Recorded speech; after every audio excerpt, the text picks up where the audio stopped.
الحمدللہ نحمدہ ونصلی علی رسولہ الکریم اما بعد۔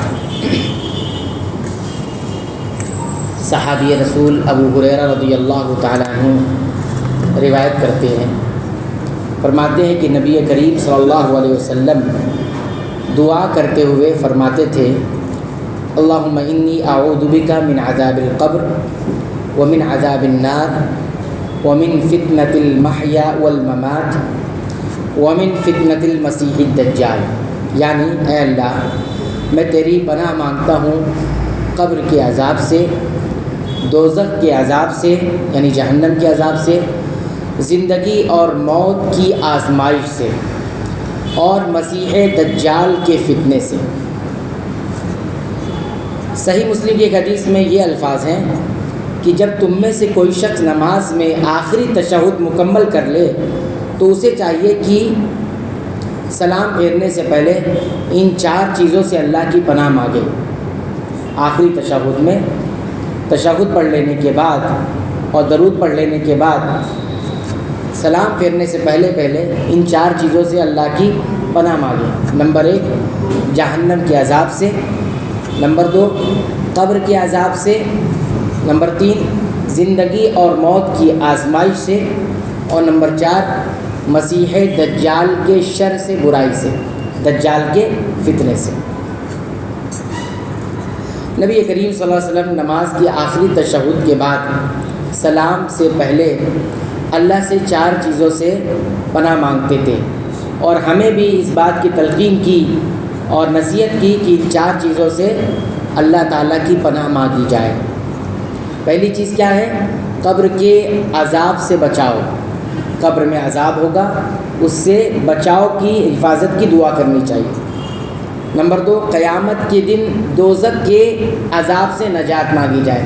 دوزخ کا، جہنم کا عذاب کب ہوگا؟ قیامت کے بعد ہوگا، یعنی قیامت ہو جانے کے بعد۔ تو اس دن جو ہے قیامت کے دن دوزخ کے عذاب سے نجات کی دعا۔ نمبر 3 زندگی کی آزمائشوں سے پناہ مانگی جائے۔ زندگی کی آزمائش کیا ہوتی ہے؟ زندگی میں آزمائش یہ ہوتی ہے کہ انسان حرام خواہشات اپنے اندر پیدا کر لیتا ہے، حرام خواہشات پیدا کرتا ہے، اور انہی خواہشات کو پورا کرنے کے لیے زندگی بھر جد و جہد اور کوشش کرنے لگتا ہے۔ اس کو آزمائش کہا جاتا ہے۔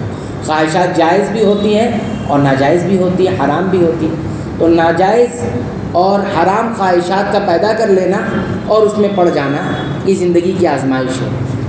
اور کیا آزمائش ہے؟ شبہات، شک، دین کے بارے میں، اللہ کے بارے میں، رسول اللہ صلی اللہ علیہ وسلم کے بارے میں، ان سب چیزوں کے بارے میں شبہات اور شک پیدا ہو جائے جو گمراہ کر دے، یہ بھی کیا ہے؟ زندگی کی آزمائش ہے۔ اس سے بھی پناہ مانگنے کا حکم دیا گیا۔ موت کی آزمائش کیا ہوتی ہے؟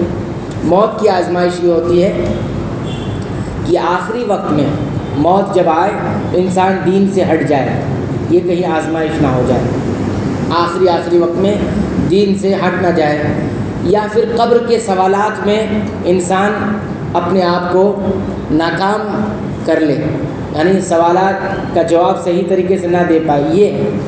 اور علماء یہ کہتے ہیں کہ جب جاگنی کا عالم ہوتا ہے، جاگنی کا عالم یعنی انسان کی روح جب نکالی جانے لگتی ہے، اس وقت بھی شیطان آ جاتا ہے، اس وقت بھی شیطان آتا ہے اور وہاں اس کو بہکانے کی اور گمراہ کرنے کی کوشش کرتا ہے۔ تو اس وقت بھی انسان محتاج ہے اللہ تعالیٰ سے پناہ کا، کہ اللہ تعالیٰ کی وہاں بھی پناہ ملے۔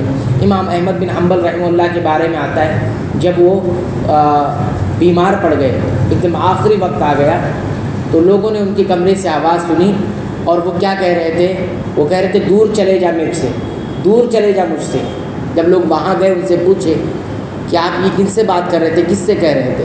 تو انہوں نے کہا اب میرا آخری وقت ہے، اور اس وقت بھی شیطان مجھے وسوسے ڈال رہا ہے اور مجھے بہکانے کی کوشش کر رہا ہے، تو میں پناہ مانگتے ہوئے اس کو میں دھتکار رہا ہوں اور بھگا رہا ہوں۔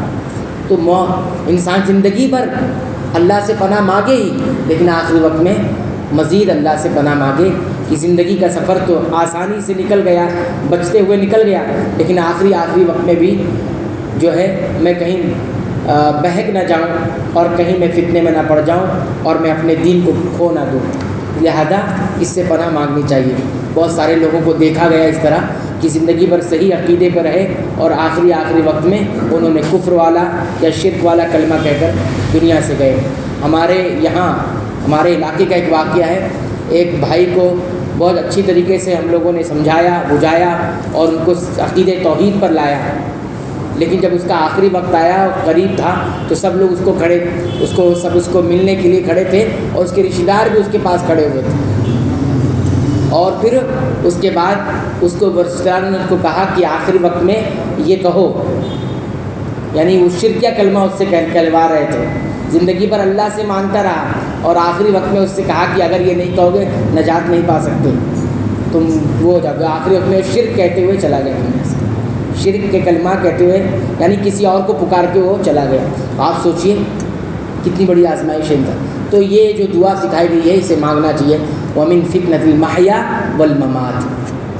تو بہرحال اور چوتھی چیز جس سے پناہ مانگی گئی ہے، پناہ مانگنے کے لیے کہا گیا وہ ہے دجال کے فتنے سے حفاظت۔ دجال کے فتنے سے حفاظت۔ دجال کا فتنہ جو ہوگا یہ بہت بڑا فتنہ ہے۔ دجال کا فتنہ بہت بڑا فتنہ ہے۔ یہ وہ فتنہ تھا، ہر نبی جو بھی آیا وہ اپنی قوم کو دجال کے فتنے سے ڈرایا، دجال کے فتنے سے آگاہ کیا کہ دجال کا فتنہ ہوگا۔ تو دجال کے فتنے سے بھی انسان کو بہت زیادہ پناہ مانگنی چاہیے۔ دجال کے فتنے سے خود سے بھی خود بھی بچیں گے، اس کی پناہ مانگی جائے اللہ سے، اور آنے والی جو نسل ہے ہماری اولاد ان کے لیے بھی دعا کریں کہ اللہ تعالی ہماری نسلوں کو، ہماری اولاد کو بھی کیا کرے، دجال کے فتنے سے محفوظ رکھے۔ بہرحال یہ دعا ہمیں مانگنی چاہیے، ہم عام طور سے اس کو یاد بھی رکھتے ہیں۔ اللہم انی اعوذ بک من عذاب القبر ومن عذاب النار ومن فتنة المحیا والممات ومن فتنة المسیح الدجال۔ اللہ تعالیٰ سے دعا ہے رب العالمین تو ہمیں سنتوں کے مطابق اپنی نمازوں کو، عبادتوں کو ادا کرنے کی توفیق عطا فرما۔ اے اللہ تو ہمیں بخش دے، ہمارے والدین کو بخش دے، تمام مسلمانوں کو، مومنوں کو، اہل توحید کو بخش دے، آمین۔